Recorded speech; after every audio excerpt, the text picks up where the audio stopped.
All right, what's going on, everybody? Today, do a little bit of talking about Ilhan Omar. I was planning on making this video over the weekend, but she just kept making gaffes consistently through the weekend, so I thought I'd wait till today. So, I think everyone should know who she is by now. She's a far left Democrat woman that was voted into Congress. She is a radical Democrat. She has very radical beliefs that are generally kind of insane. Um, I'm sure everyone's heard about her just blatantly anti-Semitic remarks and all this, that, and the other by now, and which is bad, which is pretty terrible. This day and age, I mean, come on. She's a Somali-born immigrant, which is cool, and I would normally say congratulations, look how far you've come. You've come from a land that is pretty bleak, to say the least. Their future is bleak, and you came here and you've made it all the way up to a very high public office. But I don't think she's going to be able to last too long.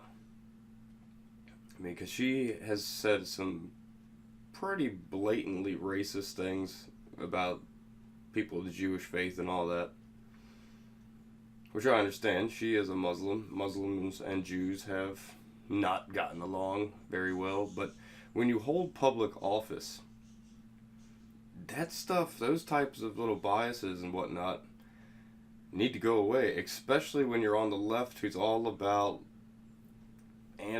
they say they're all about anti-racism, anti-bigotry, and all this stuff. Well, she's a pretty big bigot, and she's not that bright about it. She's not that bright about how she goes about it, because she puts it out there on Twitter. That's not smart.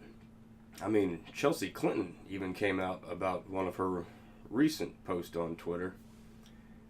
It's kind of getting insane.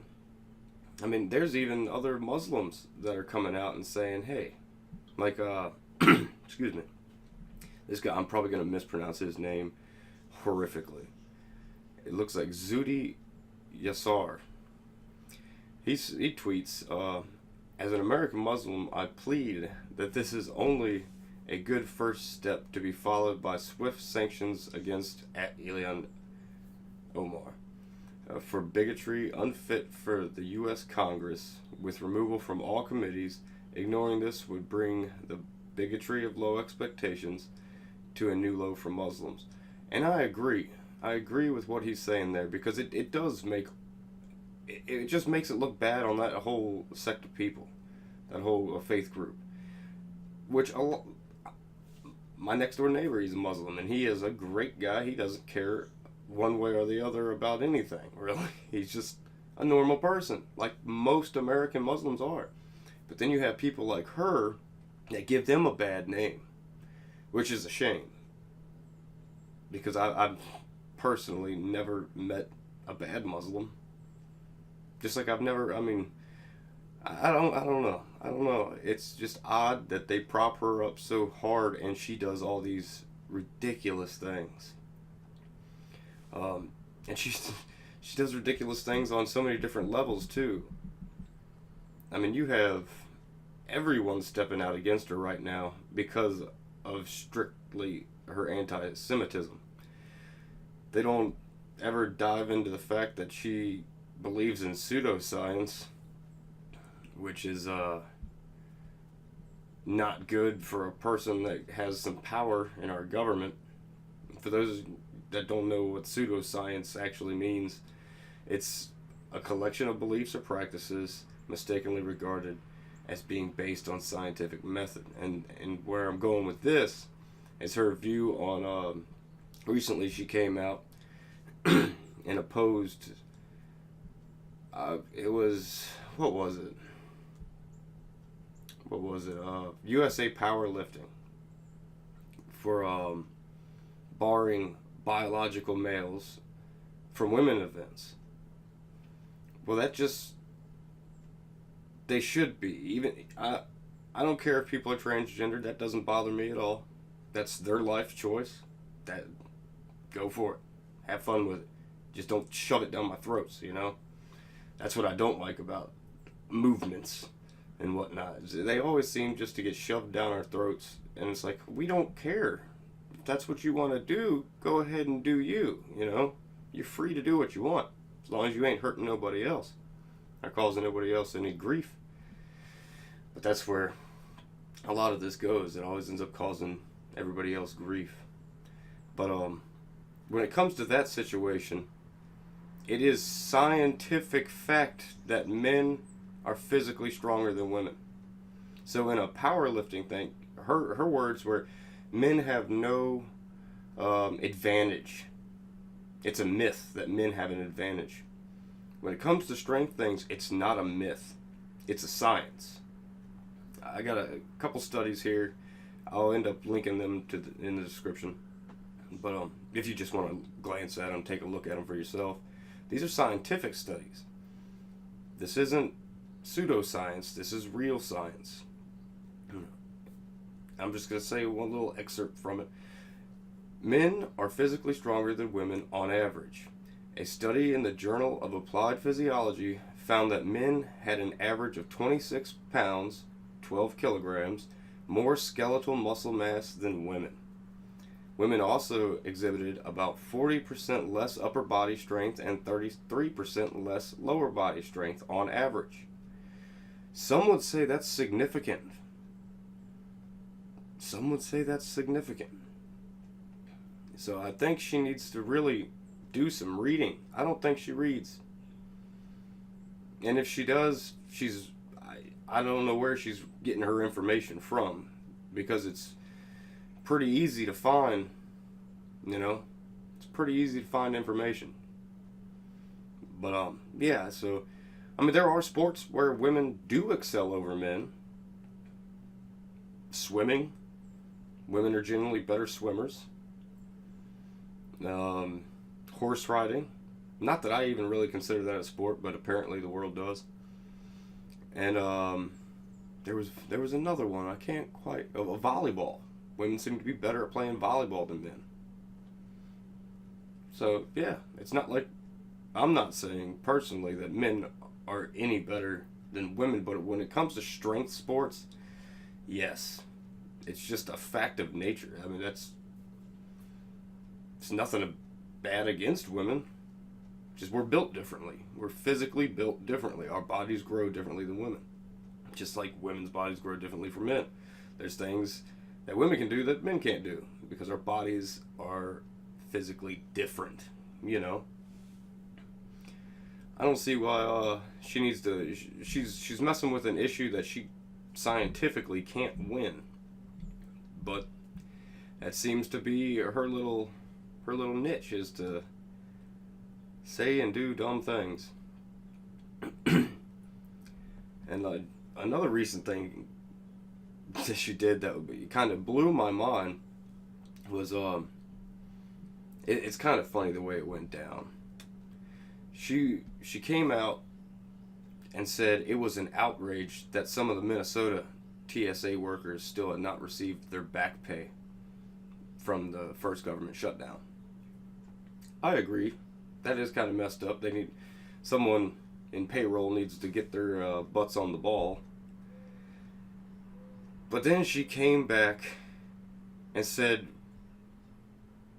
we need to defund the Department of Homeland Security. Okay, well, I got a short little video clip. It's a little over 30 seconds. But I just want you to take a look at what the Department of Homeland Security entails.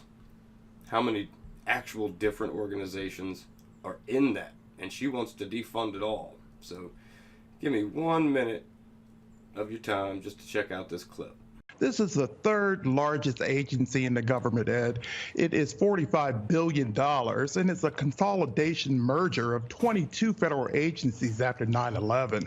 This agency is a huge, huge part of the federal government, and Representative Omar is thinking about cutting it. That's crazy. This thing includes the Secret Service, it includes TSA, it includes ICE, it includes border control, but more importantly, it's about terrorism mitigation. It's about critical infrastructure in cyberspace. Even as she's tweeting on her iPhone, this agency protects the use of her iPhone and makes sure it's safe and so yeah, all that would be defunded. You know how many people are employed? I mean, I at this moment don't know how many people are employed, but I know it's thousands and thousands and thousands.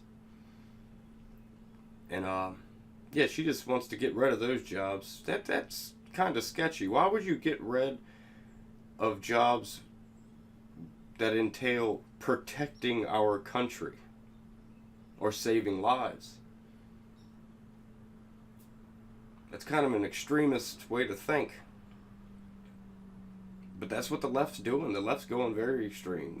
They've gone so far left that I don't think they should survive this, because they're getting a little insane, getting a little bit out there. I mean, it was bad enough when we had calls for socialism from a little old man who owns 3 mansions, you know, Bernie Sanders. But yeah, I just don't get where the left thinks where they're going. Where are they going? Hopefully this is gonna, I mean, all the stuff that they're doing and all the stuff that they're saying is gonna get people to realize, hey, this isn't the party I thought it was. Because they're not the anti-bigotry and anti-hate party that everyone thinks they are. They're a racist party. They're a bigoted party. They don't like men. They don't like white people. That's for sure. You know, all they do is talk crap. That's all they do. And they push hatred. And there's more than one that has talked about anti-Semitism. You know? So, they're not the party of tolerance.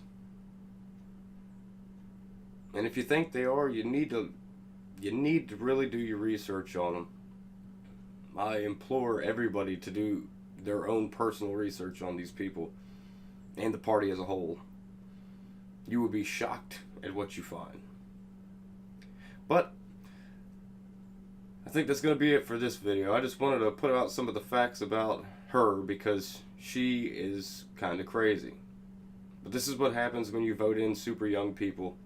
I mean, her, AOC, they're radicals.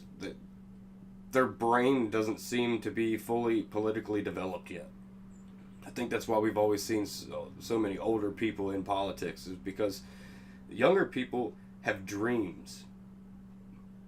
Unattainable dreams. Stuff that sounds really good when you say it out loud, but when in practice, it's not good. It's not good at all. It could be nation toppling. So be careful who you vote for. If they're younger than 35, do a lot of research on the person before you actually give them your vote. Just vote smart. Be smart. But I will catch y'all on the flip side. Y'all take care now.